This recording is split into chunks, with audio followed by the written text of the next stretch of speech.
अद्भुत रस। अद्भुत रस किसी असाधारण अलौकिक वस्तु या व्यक्ति को देखकर आश्चर्य भाव से उत्पन्न होता है। अर्थात अद्भुत रस का स्थायी भाव विस्मय है।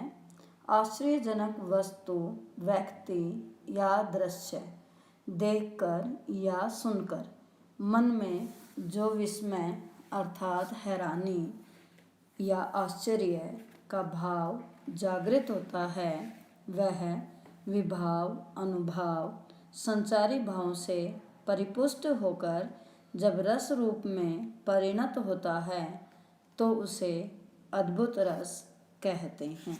जैसे उदाहरण देखिए, यह देख गगन मुझ में लय है, यह देख पवन मुझ में लय है, मुझ में विलीन झंकार सकल, मुझ में लय है संसार सकल, अमृतत्व फूलता है मुझ में, संहार झूलता है मुझ में। तो यहाँ कवि ने कृष्ण जी का वर्णन किया है। तो यहाँ आलंबन होगा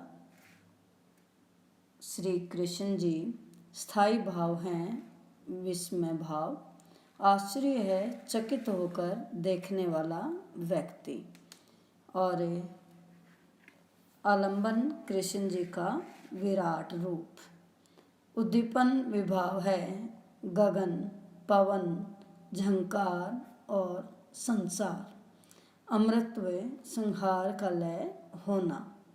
अनुभाव इसमें है दर्शक का आंखें फाड़कर देखना या घबराना।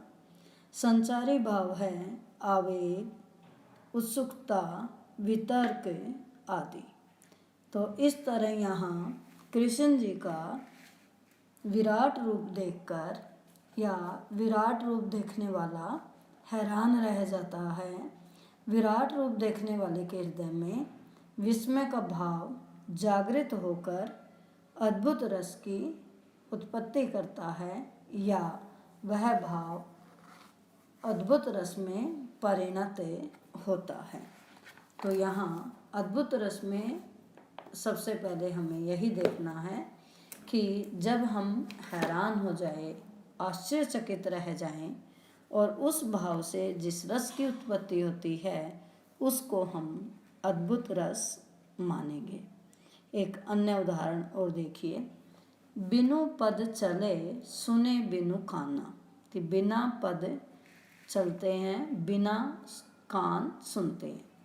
कर बिनु कर्म करे विधि नाना, और बिना हाथ अनेक प्रकार के काम करते हैं। आनन रहित सकल रस भोगी, बिनु वाणी वक्ता बड़ जोगी। अर्थात यहाँ ईश्वर की विचित्रता का वर्णन किया गया है और यही आश्चर्य है कि बिना शरीर के कार्य संपन्न होना यहाँ उद्दीपन है। और आलंबन यहाँ पंक्तियाँ हैं कि बिना पद के वह चलता है, बिना हाथ के काम करता है, बिना कान के सुनता है। तो ये सभी उद्दीपन हैं। आलंबन और उत्सुकता, आवेग, जड़ता आदि संचारी भाव है। इस तरह यह अद्भुत रस की निष्पत्ति हुई है।